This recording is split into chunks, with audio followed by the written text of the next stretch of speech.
Grabe, 1 bar na lang ang gasolina ko. Biglang isang pagtaas lang, crisis agad. 10 na lang. Umpisa pa lang tayo tumambay dito sa Novaliches. Napasukan tayo ng booking. Tatanggap na tayo ng first booking. Papunta to ng Novaliches SM. Biyaheng to mga kamukha ay 4 hours MC taxi ride lang. So itong video na to ay para lang sa mga nagbabalak na mag-sideline bilang isang MC taxi rider.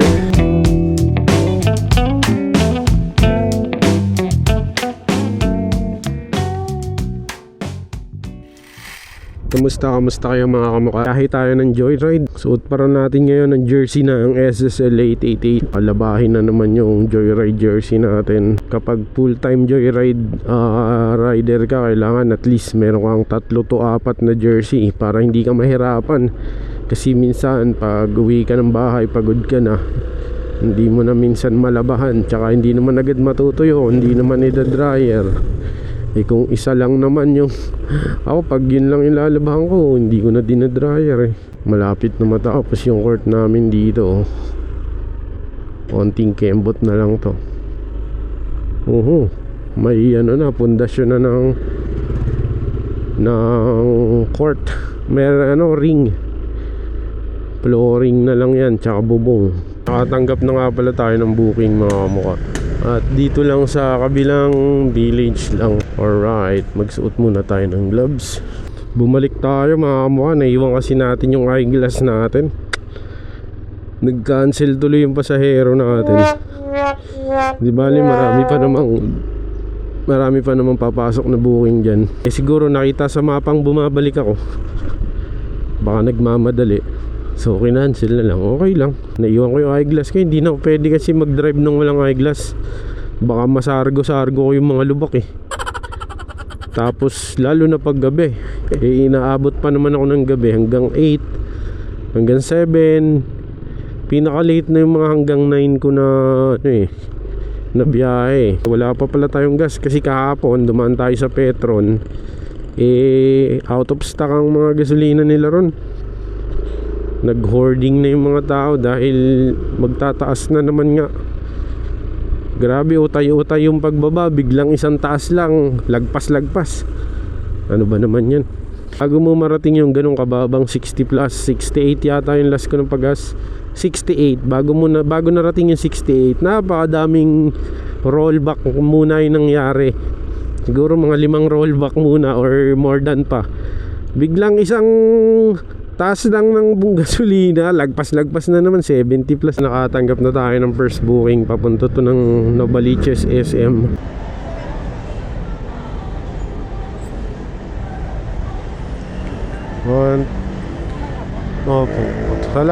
Salamat ate. 203 lang, binigyan tayo 220. Marami pong salamat. Complete trip na natin yan. Ayun mga kamukha, sa biyaheng yun mula San Mateo Rizal hanggang dito sa SM, ano ba to? Novaliches. Ang pamasahe 203, 220 ang binigay. Thank you very much.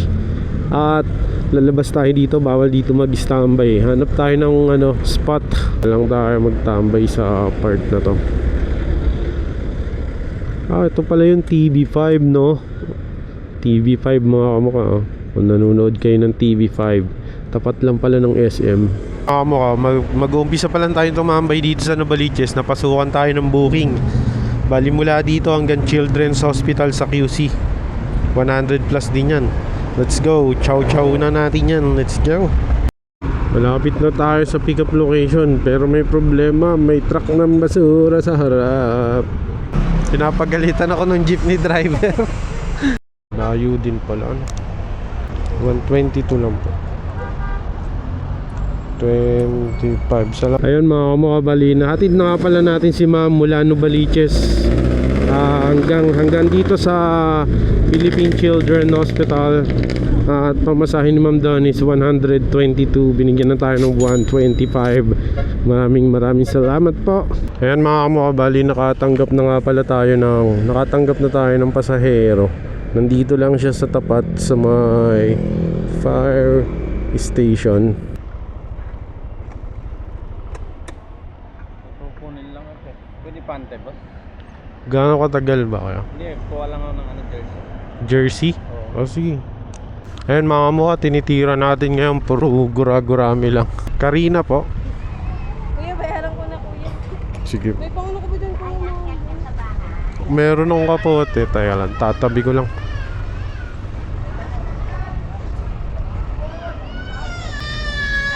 Ayun mo, 60 lang to. pinauwi ko lang, butak na lumipat sa kabila.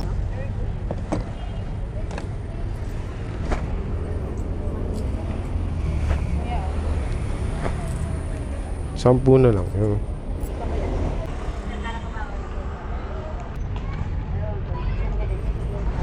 May daan dyan pag ganon. Ayun mga kamukha, another Gurami ride, 53 pesos.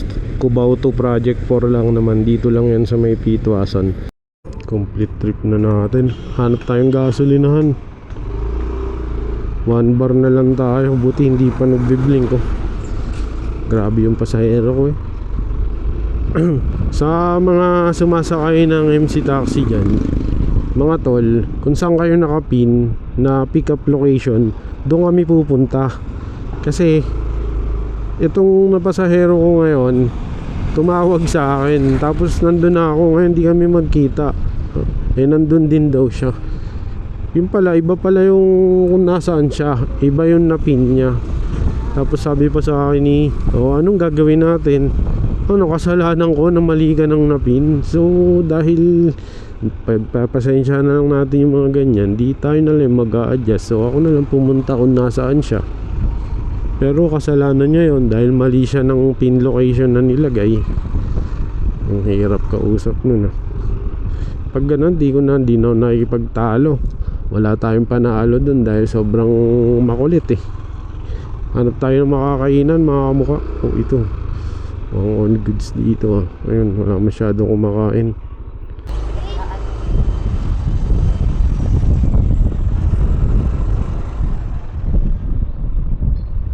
Joyride po.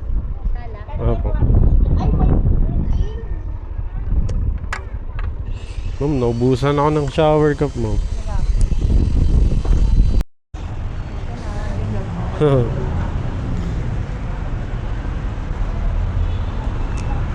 Mga kamukha, bali naabot na nga tayo ng ulan at sakto naman nandito tayo sa Concepcion.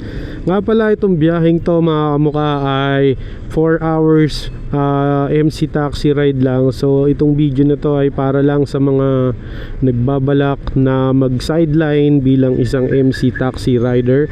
At mamaya papakita ko sa inyo kung magkano ang kinita ko sa loob ng 4 na oras.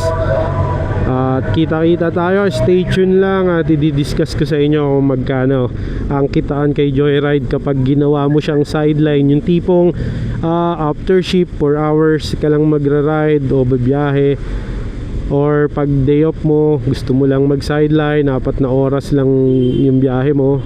Bali nag-start nga pala tayo ng alas 11 ng umaga. So 12, 1, 2, 3. So time check ngayon, it's exactly 3 PM ng hapon. PM na, hapon pa.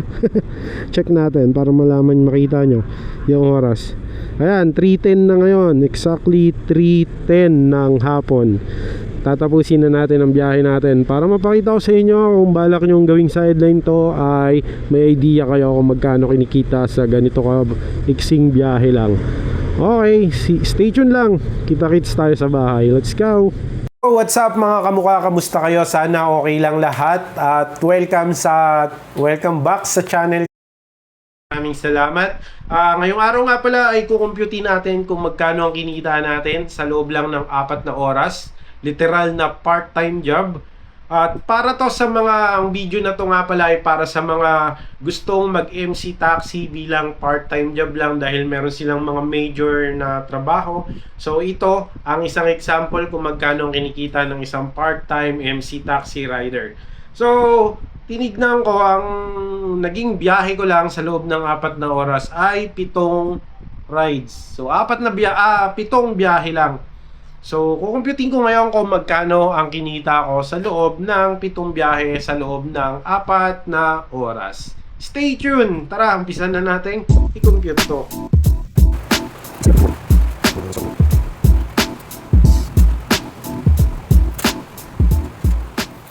kamukha, bali na-compute ko na nga pala kung magkano ang kinita ko kay Joyride bilang isang MC taxi sa loob ng 4 na oras.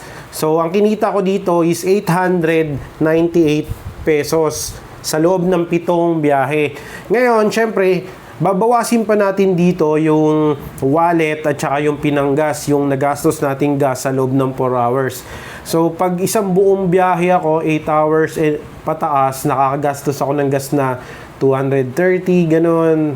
So, sabihin na natin 150 ang naging gasolina ko ngayong araw. So, minusan na lang natin ng 150. Ito, estimate lang to 150. Tapos, bawasan pa natin ng wallet. Siyempre, kailangan ng Joyride wallet. Ito yung commission ni Joyride sa biyaheng to. Sabihin na natin 150 din yung commission na yon. Tapos, siyempre, yung pagkain, kasi kumain ako kanina, sabihin natin, 95 lang yung kinain ko kanina. 95 pesos. So, sa loob ng 4 na oras, kumita ako kay Joyride bilang MC Taxi ng 503 pesos. O, di ba hindi na masama?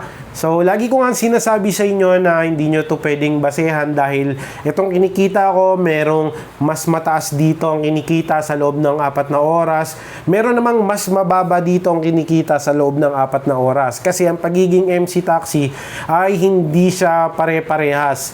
Nakadepende siya sa sipag mo bilang rider. Pangalawa, nakadepende siya sa location mo kung maraming nagbubuk or maraming pasahero dun sa location mo. Pangatlo, nakadepende rin sa weather natin. Katulad kanina, umulan. Pag ganong umulan, asahan mo na, napakahirap bumiyahe at mas titindi ang traffic. So, ayun lang mga kamukha. Maraming salamat sa nakarating sa part na to ng video. Maraming salamat sa mga bago pa lang sa channel ko. Ay welcome po pala kayo dito. Ako pala si Jeff Media.